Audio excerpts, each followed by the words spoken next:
પૂજ્યપાદ ભોલાગીરી બાપુની એક એવી પ્રતિજ્ઞા છે કે આ દેશમાંથી ગૌ હત્યા બંધ થાય, કતલખાના બંધ થાય. ખરેખર આપણે બધાએ પણ આ એક વિચારવા જેવી વાત છે, કારણ કે 33 કરોડ દેવતાનો વાસ માં ગવત્રી વાસે ને જો એની ખુલ્લેઆમ કતલ થતી હોય તો હિન્દુના દીકરા તરીકે આપણે આ એક વિચારવી જોઈએ. કારણ 33 કરોડ દેવતા ગાયના એક એક રૂવાડે ભગવાનનો વાસ છે. એટલે મેં ગયા વખતે પણ આ ભજન ગાયું હતું અને આ વખતે પણ આ ભજન ગાવશું, કારણ કે આ ભજન એક મોમડિયાને લખેલું આ ભજન છે. ગાય પ્રત્યે કેટલો લાગણી હશે ને. હમણાં ભાઈ ભરતદાનભાઈએ વાત કરી કે અકબરનું જ્યારે રાજ હતું, મોગલોનું જ્યારે રાજ હતું ત્યારે કતલખાના આપણે દેશમાં હતા નહીં, ને અત્યારે કેટલા કતલખાના છે. અમુકને લાયસન્સ છે, અમુકને છે નહીં, તો પણ ધૂમધોકાર હાલે છે. પણ ખરેખર આ ભજન મને બહુ ગમે છે બાપુ. અને બાપુ તો ત્યાં સુધી કહે છે કે આ કેટલા 36 વર્ષથી બાપુ આમનામ હાથ બાપુનો ઊંચો છે. અને બાપુ તો એવું કે જો આ દેશમાંથી કતલખાના બંધ થાય તો મારો બીજો પણ હાથ હું આમ ઊંચો રાખવા તૈયાર છું. એટલે ખરેખર આ દેશના સાધુને ધન્યવાદ છે કે આવી પ્રતિજ્ઞા એ રાખી શકે. પણ બાપુ આ કરે છે તો આપણે એટલું કરવું જોઈએ કે જ્યાં પણ કતલખાના હાલતા હોય, જ્યાં પણ આવું કઈ ગાયોની કતલ થતી હોય તો આપણે બીજું કાંઈ ન કરી શકીએ, પણ આ ગૌરક્ષા જે કરતા હોય એને જઈને આપણે કેવું જોઈએ, માં ગવત્રીની રક્ષા કરવી જોઈએ. એટલા માટે ભજન એ ગાયની ગરીબી ગવાય એ બિચારી બહુ રે અકળાય, એ કહો એનું કરવો શું રે ઉપાય, કહો એનું કરવો શું રે ઉપાય, એ જીરે આવો ને એ સર્વે ભાઈ વિચાર આપણે કરીએ. પેલા પીડાતા પશુને વાર ચડીએ, પેલા રે પીડાતા પશુને વાર ચડીએ. ગાયની ગરીબી ગવાય બિચારી બહુ રે અકળાય, બિચારી બહુ રે પીડાય, કહો એનું કરવો શું રે ઉપાય.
एक राम दशरथ का बेटा, एक राम घट घट में बैठा। एक राम दशरथ का बेटा, एक राम घट घट में बैठा बैठा। एक राम ने किया पसारा, एक राम सबसे न्यारा। कौन राम दशरथ का बेटा, कौन राम घट घट में बैठा। अरे कौन राम ने किया पसारा, कौन राम सबसे न्यारा। मनुष्य राम दशरथ का बेटा, आत्म राम घट घट में बैठा। मनुष्य राम दशरथ का बेटा,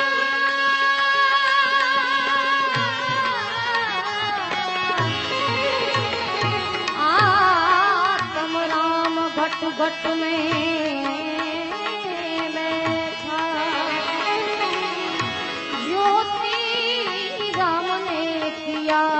पसारा। निराकार राम सबसे न्यारा। स्वामी से सेवक बड़ो, जो धर्म समान। स्वामी